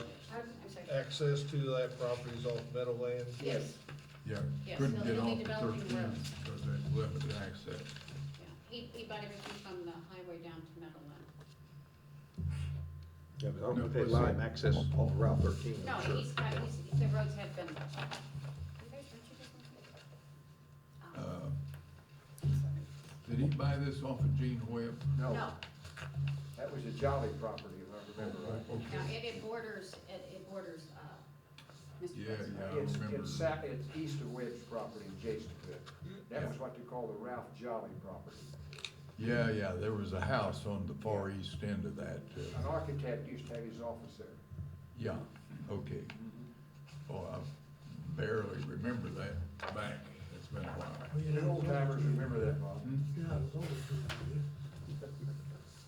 we are. Whatever happened, it was several years ago, we did a joint study, I think, with Gene Webb about, It was the fixing Terminal Drive to a four-legged intersection. yeah, Okay. Every question was raised about that today. And I talked to IDOT and I talked to CMT who was doing this study. It was put the brakes on for a while because nothing will happen until the I-57 building gets occupied and there's jobs created. And to get a four-legged intersection betting on the come ain't gonna happen. Now, if and when anybody ever comes in I-57 and they got 100 jobs, let's say, then you would have something to work with. okay. But right now, just to say, we'd like to finish the study and we wanna make a four-legged intersection, hope somebody will show up. Well, I remember, And you're right, us this agreeing to was that over a year study ago. and, This was over a year And, ago. Webb was to yeah. pay half and the city was to pay half on the study, is that instead of? right. But never bet on the come. And which building, the I-57 building, Glenn, you're talking, which building? Circuit City building. Okay, They renamed it the I-57. okay, I had never heard that before. Okay. Yeah. It was even though it's 5 miles Okay. from I-57. Okay, what's your pleasure with respect to ordinance 3296? So moved. Second. Call the roll. Commissioner Vanilla? Yay. Commissioner Hightower? Yay. Commissioner Webb? Yay. Commissioner Goss? Yay. Mayor Butler? Yay. Okay, what's this about the library job? The council probably received a large package of job descriptions. These are all revised from the library director, David Patton. Part of it was reorganization of, they have several fewer staff people than they had when the job descriptions were done originally. And so part of it's a revision. Recently, David wanted to add an administrative assistant for scheduling staffing. That was a position that has existed but wasn't filled at the time. And he's shifting one of his current people to do that, and that's for scheduling the librarians, the building, some of the ongoing administrative paperwork that needs to be done, because currently the assistant director has resigned, and that position has not been filled yet. So the other thing, and then the other thing was basically titling of jobs. Many of the library jobs some of them had head of the circulation, some had coordinator. So he was trying to be consistent and and move the job descriptions to have a consistent title. Yeah, And see, it says here, library administrative assistant, library coordinator of young adult services. Then over here, we've got assistant library director. that's because that position is the assistant director. So it wouldn't be a coordinator's position, it's administrative. Well, there won't be any confusion about the title? No, actually, it's clearer to the staff, because some people had head of this instead of coordinator of. So it's pretty much language, but since job descriptions are part of our passing, he was trying to just clarify and make it consistent for library operations. And we're not adding any new positions, right?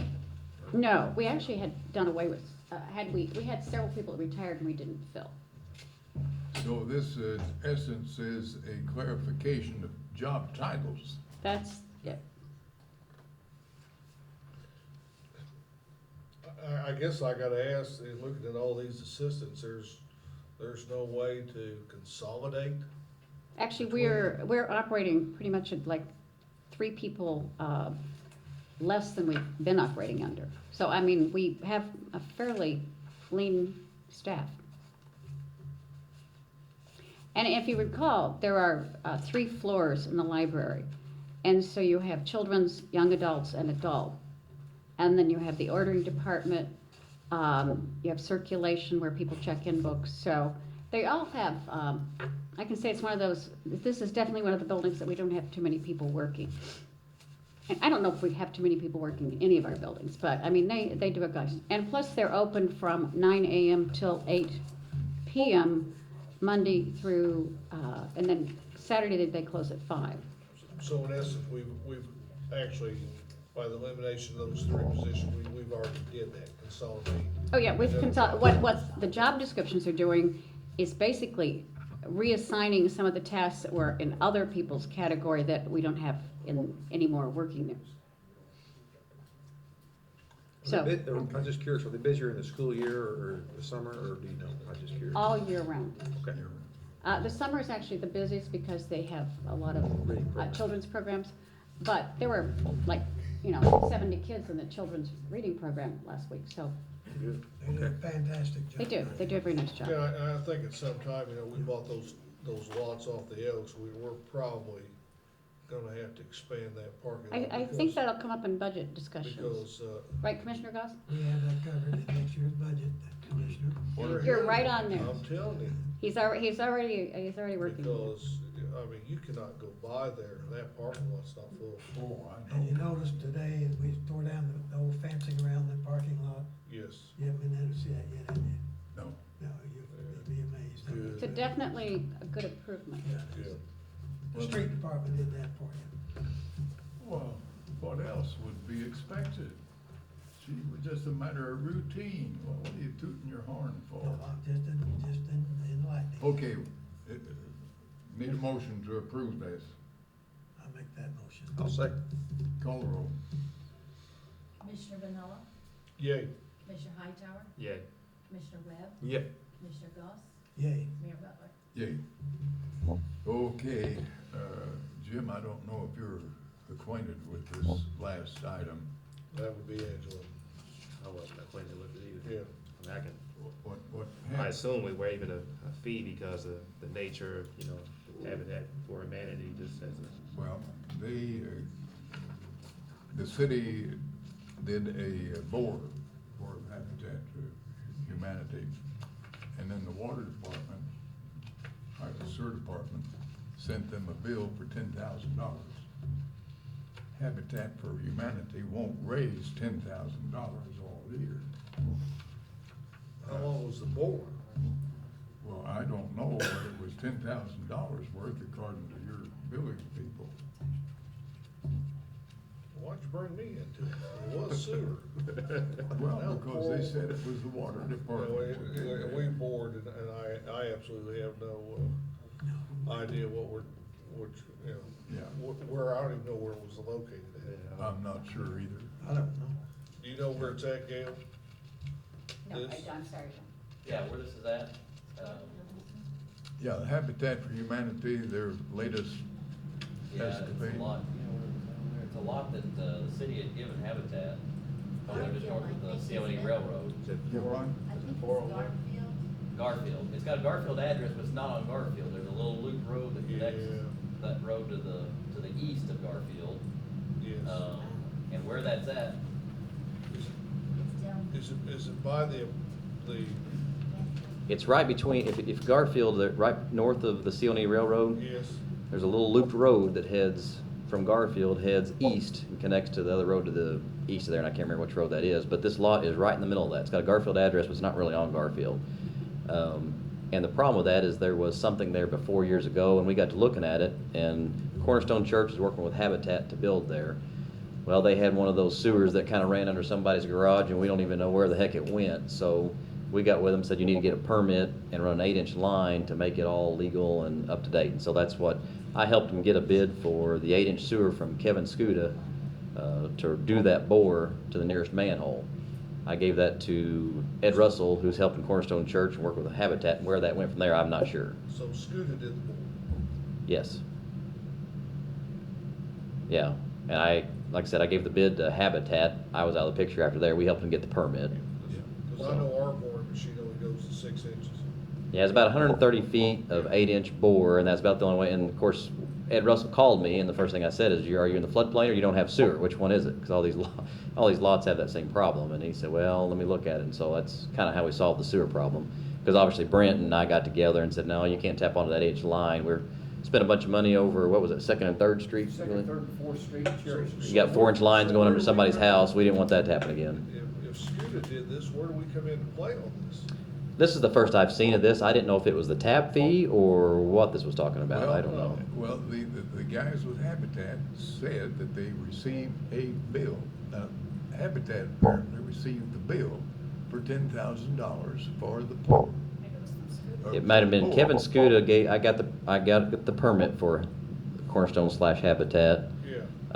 And then got Kevin involved to give us a bid. I got that, and Kevin's part was about $8,500 for the bore and a little clean out. Brent said something about we're gonna do a clean out at the end instead of a manhole, and maybe they put a manhole in, so maybe it was increased to 10,000. That's the last I'd heard about it, so I wasn't sure how the rest of that paperwork would be paid.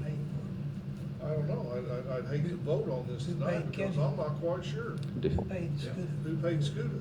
I passed that proposal on to Cornerstone / Habitat, and from there, I was gladly stepping out of the picture and letting them work it out. We can check with Cindy and find out Yeah. what the deal was. I'm not sure from there. I want to be sure to bring this up because if I didn't, I'd forget it. So we, in all actuality, the city made just the $1,500 part, you know, is probably our obligation. Well, I the don't really idea know. is Habitat for Humanity people felt that they had a bill for $10,000. And, they don't have $10,000 to pay for the board. So what they're wanting is for the city to give the 10,000. I don't know if the city has paid somebody 10,000. That I don't know. 10,000 would be about the number, slightly rounding up from what I helped we get from SCUDA, so. So we'll just have to check and see where we are. Yeah. Okay, now, I have here a letter from the Office of the Federal Co-Chairman of the Delta Regional Authority.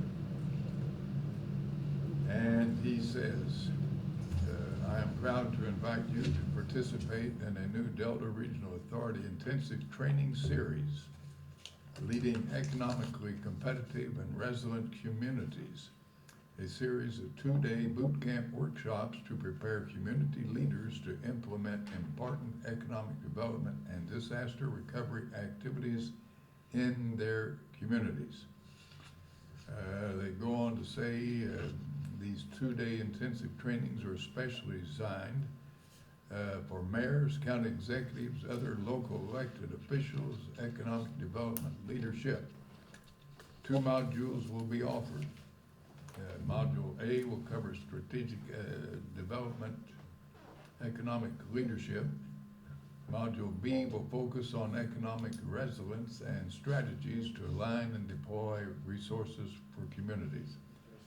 Now, the interesting part about it is they're going to have one of these 2-day sessions in the city of Marion, Illinois. And he says here, the courses are free, lodging reimbursement will be available for a limited number of elected officials. So you guys go, but you shouldn't stay in a motel, even though they're going to pay for the lodging.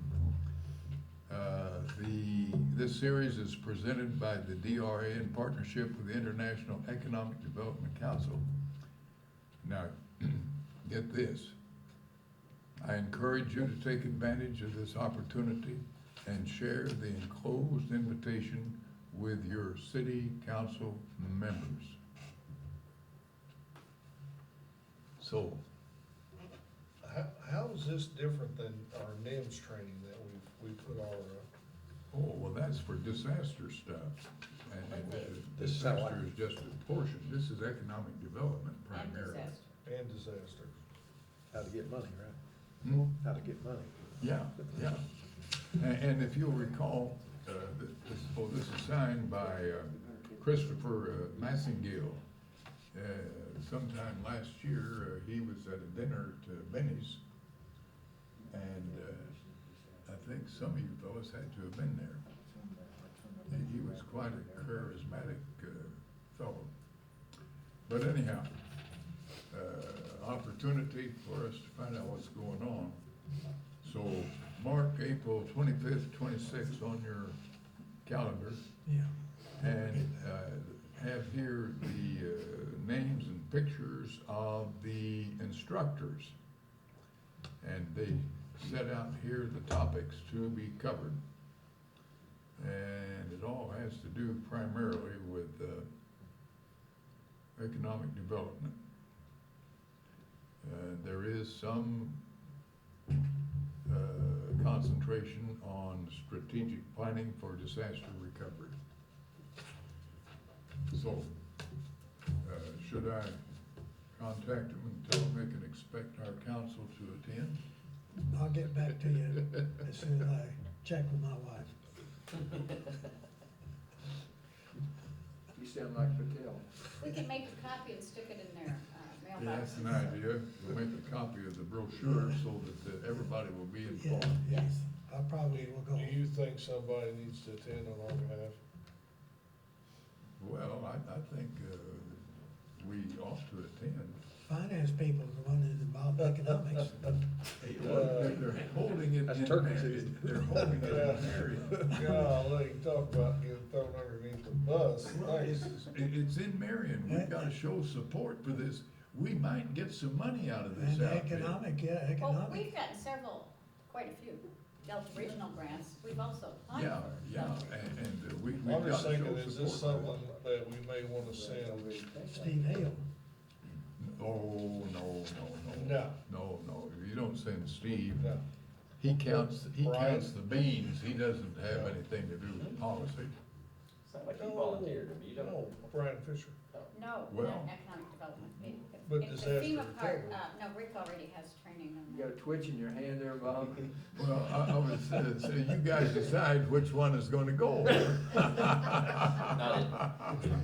You'll send Mike? Well, didn't it say a closed invitation to commissioners, so that means you're, No. I didn't hear anything about engineers name. Anybody affiliated with the city and, position of responsibility is invited to come. Having said that, I think we need a motion to, continue this oh, meeting. Anthony, Oh, you're. I gotta do that. Okay, but before you do you have anything that you need to consider? I just need to make a motion to pay the monthly bills as funds become available. Second. Call roll. I got a couple of things here before you adjourn. Okay. I need to spread out on the table, there won't take long.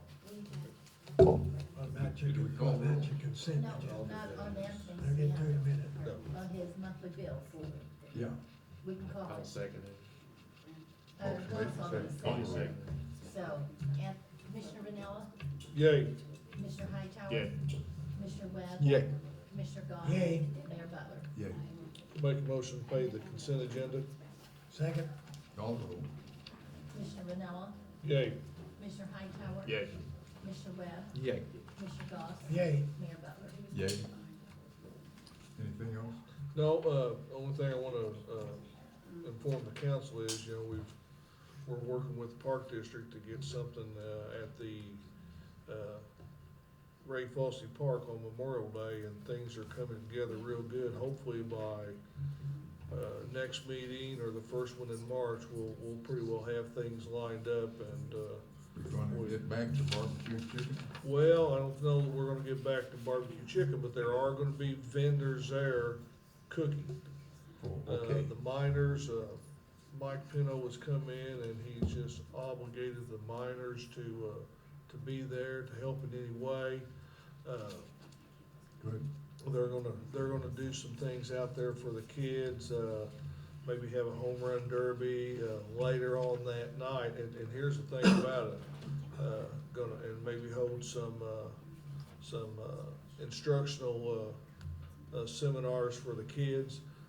Later on that night, they're playing a professional, women's softball team. And he's hoping they get to Marion soon enough to where some of those ladies can come out and give instructions to our girls that participate. Okay, in now, are they softball. gonna play at the Ray Fossey, No. Park or out at Brent One? They'll play out at Rent One. Is that also where the home run derby is? No, it'd be at Ray Fossey. Oh, gee whiz, the fences are too close, I mean. Oh, 400 feet to center. Yeah. Oh, gee whiz, yeah, but it's only 310 down the left field line. That's I right. mean, a banjo hitter could knock a home run. It's only over that. 3:30 at a major league park. Oh, gee whiz. Banjo hitter. I had 15-year-old kids hitting them over 350 feet. That's They can do it. That's why I'm saying, But it's major that leagues. park is too small. I never it's knew major what league. a quarter bat It's was a until major we league played size. Goss's team. It's a major league size. Oh, Very good job. I hope it works, Okay. Anthony. All right. Thank you for the information. Now, Angelo, Jim, John. Most exciting part of the night, the January cemetery report. January burials were 11 for $3,600. The lot sales were 6 for $3,600, bringing in a total of $7,200 a month by the cemetery. We get to keep $150 in our department. That's it. How come you get to keep $150? You cut me down from 500. You asked. Jim? I didn't know if he remembered. Jim, one of the most exciting parts of the council meetings used to be, the monthly police report. I mean, Yeah, I'll have to, they usually have them up there, but I haven't seen them, I'll have to get Yeah. on them. Yeah. But the cemetery is very much alive out there. That's it, that's all I have. So that's too much. Okay, You Glenn? wanna go into executive session No, or? no, it'll be open session, ain't nothing, it's just, Want to continue the it's, meeting? we need to spread out so you can see what it's on a map, and it's hard to show. Well, is it anything we need to take action on? That's not on the agenda. It's not agenda, we couldn't, but it's be direction and guidance, I guess. Okay, well, we can give you guidance without being in session. We're talking about simply adjourning the meeting. Okay, that's fine. I make There's a no motion action to be to, taken. I make a motion to continue this meeting to, hey, we're not done yet. I just, yeah. Make a motion to continue this meeting to February 15th. Second. Call the roll. Commissioner Vanella? Yay. Commissioner Hightower? Yay. Commissioner Webb? Yeah. Commissioner Goss? Yay. Mayor Butler? What time on the 15th? Did Eugene get over? Six